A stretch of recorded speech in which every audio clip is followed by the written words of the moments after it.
Assalamualaikum warahmatullahi wabarakatuh. Kembali lagi dengan saya Devi Firmania di belakang 001 dari Rombel Akuntansi A 2019. Kali ini saya akan membahas mengenai implikasi etis dari teknologi informasi, sistem informasi manajemen. Yang pertama, saya akan menjelaskan pendahulunya terlebih dahulu. Meningkatkan penggunaan teknologi informasi berpengaruh terhadap etika dan sosial di masyarakat pengguna. Di satu sisi, perkembangan teknologi informasi memberikan keuntungan. Informasi dapat dengan segera diperoleh dan pengambilan keputusan dapat dengan cepat dilakukan secara lebih akurat dan berkualitas. Di sisi lain, perkembangan teknologi informasi, khususnya komputer, menimbulkan masalah baru. Yang pertama, mengganggu hak privasi individu, mengakses data dan informasi dengan cara yang tidak sah, mengganggu orang lain dengan tujuan sekedar untuk kesenangan serta hobinya. Yang selanjutnya adalah perbedaan moral, etika, dan hukum. Moral sendiri adalah tradisi kepercayaan atau perilaku antara yang benar dan salah yang berada dalam masyarakat. Ya, sedangkan etika berasal dari kata ethos, berasal dari Yunani yang artinya karakter, yaitu satu set kepercayaan, standar, atau pemikiran yang mengisi suatu individu atau kelompok masyarakat. Sedangkan hukum adalah perilaku formal yang dipaksakan oleh otoritas yang berdaulat. Yang selanjutnya adalah alasan dibalik etika komputer. James H. Moore mendefinisikan etika komputer atau computer ethics sebagai analisis sifat dan dampak sosial teknologi komputer serta perumusan dan justifikasi dari kebijakan-kebijakan yang terkait untuk penggunaan teknologi tersebut secara etis. Dengan demikian, etika komputer terdiri atas dua aktivitas utama. Orang di perusahaan yang merupakan pilihan yang logis untuk menerapkan program etika ini adalah CIO. Alasan pentingnya etika komputer. Yang pertama adalah ada hak sosial. Hak sosial komputer, klasifikasi hak manusia dalam wilayah komputer yang paling banyak dipublikasikan oleh PAPA.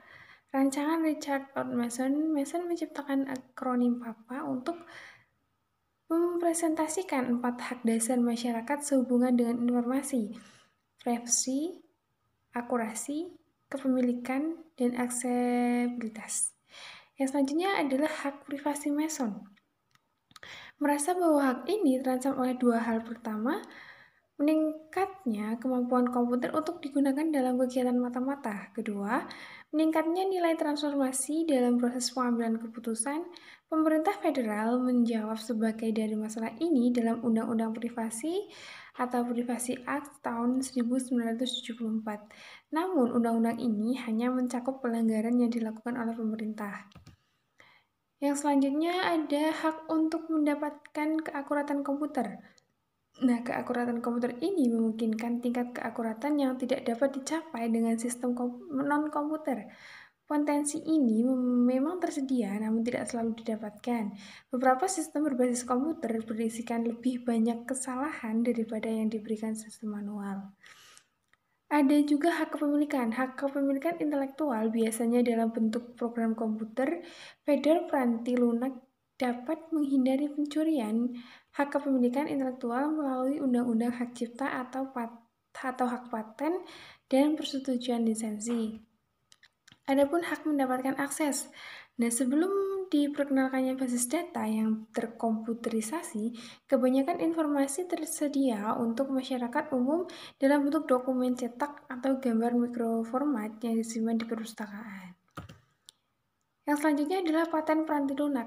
Pada bulan Juli 1988, Pengadilan Banding Federal Amerika Serikat US Court of Appeals for the Federal Circuit memutuskan bahwa proses bisnis harus dipatenkan. Kasus ini kemudian dikenal dengan State Street Decision yang bermasalah pada saat itu adalah sebuah paket Pranti Lunak untuk mengelola reksadana. Undang-undang paten Pranti Lunak di Eropa pada awal 2002 sebagai jawaban atas State Street Decision yang telah mendorong banjirnya pendaftaran paten Pranti Lunak di Amerika Serikat dan akhirnya mempengaruhi perusahaan-perusahaan Eropa. Parlemen Uni Eropa atau UE mengusulkan bahwa standar paten peranti lunak yang lebih ketat dibandingkan standar di Amerika Serikat ditetapkan. Selanjutnya adalah Undang-Undang Privasi Pribadi di Republik Rakyat Cina. Baik pemerintah dan warga negara Republik Rakyat Cina atau RRC semakin sadar akan kebutuhan untuk menentukan privasi pribadi. Salah satu masalah adalah istilah privasi seringkali memiliki konotasi yang negatif karena diasosiasikan dengan seseorang yang menyembunyikan sesuatu. Selanjutnya adalah penerapan budaya etika. Yang pertama ada corporate credo, yaitu pernyataan ringkas mengenai nilai-nilai yang ditegakkan perusahaan dengan tujuan memberikan informasi nilai-nilai etis pada anggota organisasi. Yang selanjutnya adalah program etika, suatu sistem yang terdiri dari berbagai aktivitas yang dirancang untuk mengarahkan pegawai dalam melaksanakan corporate credo. Selanjutnya adalah kode etik perusahaan, kode etik yang dibuat oleh dan untuk perusahaan. Yang selanjutnya adalah alasan penting etika teknologi informasi. Yang pertama adalah kelenturan logika, kemampuan memprogram komputer untuk melakukan apapun yang diinginkan. Faktor transformasi. Nah, faktor ini adalah komputer dapat mengubah secara drastis cara kita melakukan sesuatu. Selanjutnya adalah faktor tak kasat mata, yaitu faktor yang tersembunyi dari penglihatan. Contohnya, nilai-nilai pemrograman yang tidak terlihat, perhitungan rumit yang tidak terlihat, penyalahgunaan yang tidak terlihat. Adapun persoalan-persoalan tentang etika TIK, yang pertama ada cybercrimes, istilah yang digunakan dalam kejahatan dunia maya selalu melalui jaringan internet sedunia. Karakteristik cybercrime adalah yang pertama, perbuatan yang dilakukan secara ilegal, dilakukan dengan menggunakan alat atau apapun agar terhubung dengan internet, mengakibatkan kerugian material, dilakukan secara transaksional. Yang selanjutnya ada privasi. TIK yang tidak terbatas dapat menimbulkan masalah privasi seseorang. Aspek privasi dalam TIK antara lain yang pertama ada privasi, perlindungan privasi universal, lingkup perlindungan privasi di cyberspace.